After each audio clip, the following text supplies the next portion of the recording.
Hello, wonderful people of the great World Wide Web. Follow me on my way to Nordkapp, traveling on a budget with no real plan, just a general direction. Not taking the shortest route either, but exploring along the way. In the last episode, I explored Lithuania. In this one, I keep heading north, into Latvia. Let's find out what's next. Picking up where I left off, crossing into Latvia from the Lithuania route. And the first day, pure chaos. Long story short, no luck finding a place to stay. One hotel had no safe place for the bike, one campsite was closed, one didn't exist, and the last one, the furthest away, full of loud, drunk rally crowd. And then the rain hit. Soaked in the rain, I stopped under a tree by a remote house, looking for a place to stay on my phone. The owner came out, asked if everything was okay. And I asked straight, please, do you have somewhere dry, even just a shed or a stable for the night? And he let me use their shed. Sometimes it's the simplest places that feel the most welcoming. His wife offered me tea and soup, but I didn't want to trouble them even more. Of course, the next morning before leaving, I left something in return. I rode to Dobele, where I visited the fraternal cemetery of Soviet soldiers. Here lie 8,163 soldiers of the Soviet army who died during 1944 to 1945. All their names are known.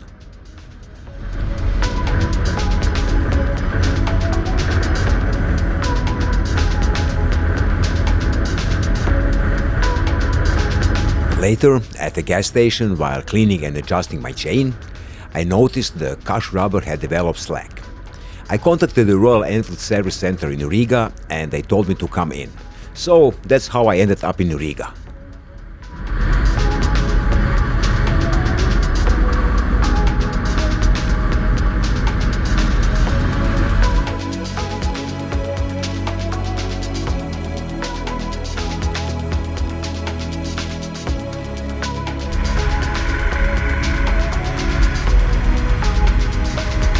I stayed in the suburbs of Riga and the next day headed east, completely forgetting I was originally planning to go to the west coast before the Cush rubber issue sent me back to Riga.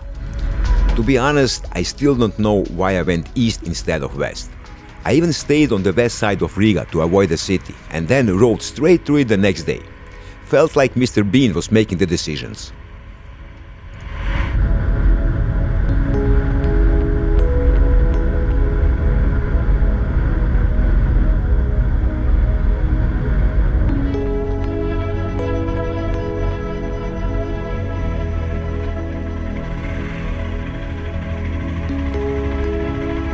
I was heading east, trying to find an abandoned Soviet bunker, but kept ending up in people's yards.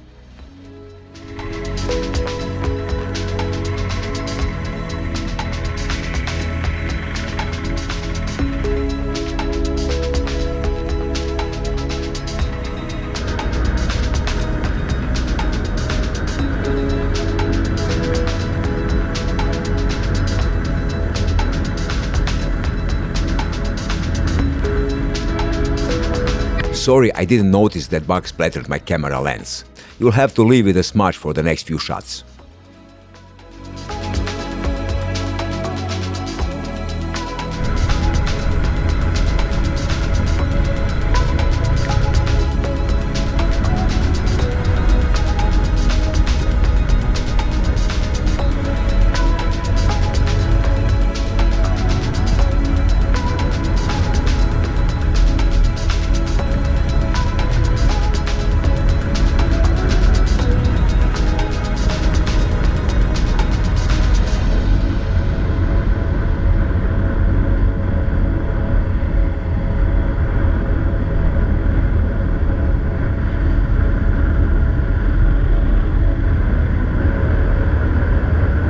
I continued northeast, enjoying the sunshine after days of grey, cloudy, rainy riding, taking unpaved roads whenever I could.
My goal was another supposed abandoned military site, but I ended up on private property.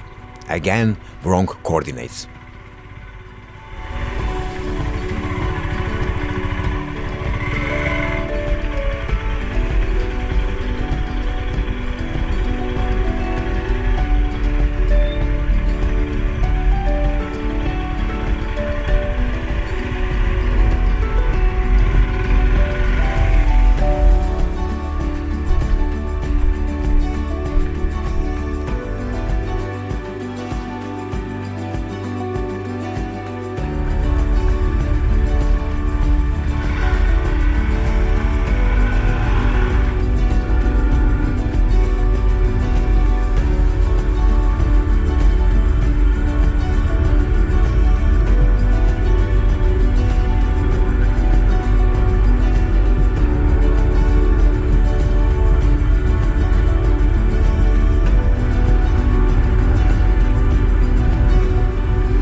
After failing to find those abandoned military sites, I figured, let's visit something that actually exists, and something a bit nicer than abandoned bunkers.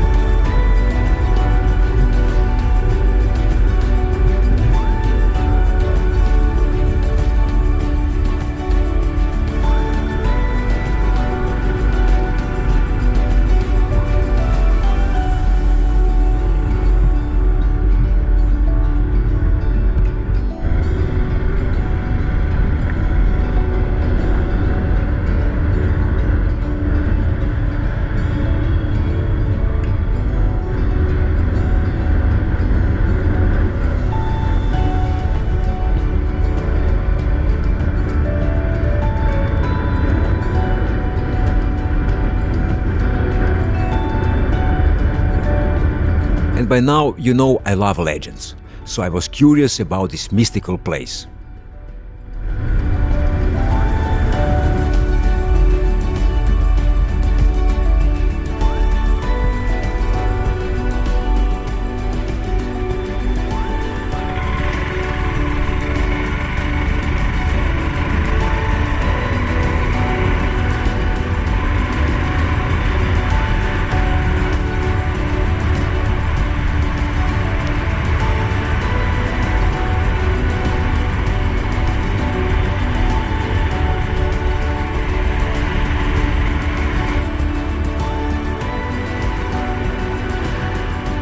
And once again, my trusty travel companion, the rain, decided to join me.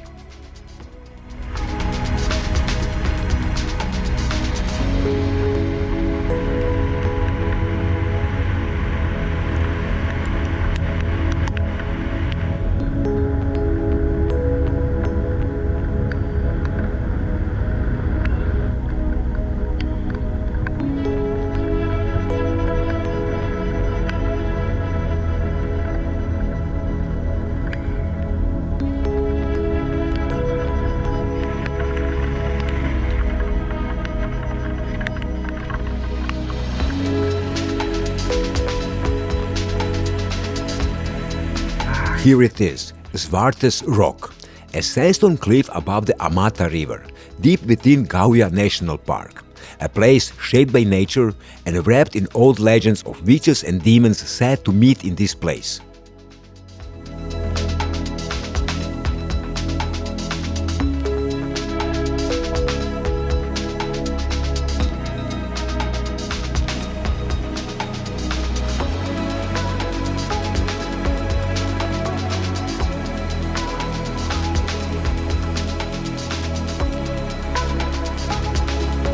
I am not afraid of witches and demons, but I do run away from heavy thunderstorms.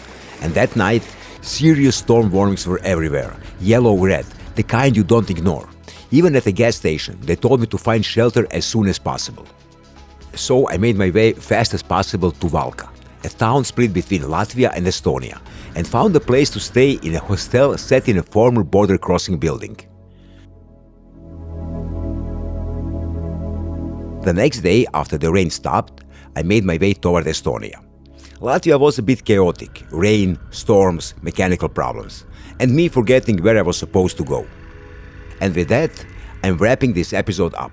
Thanks for sticking till the end. See you in the next one, where I explore Estonia. Ride safe and keep exploring.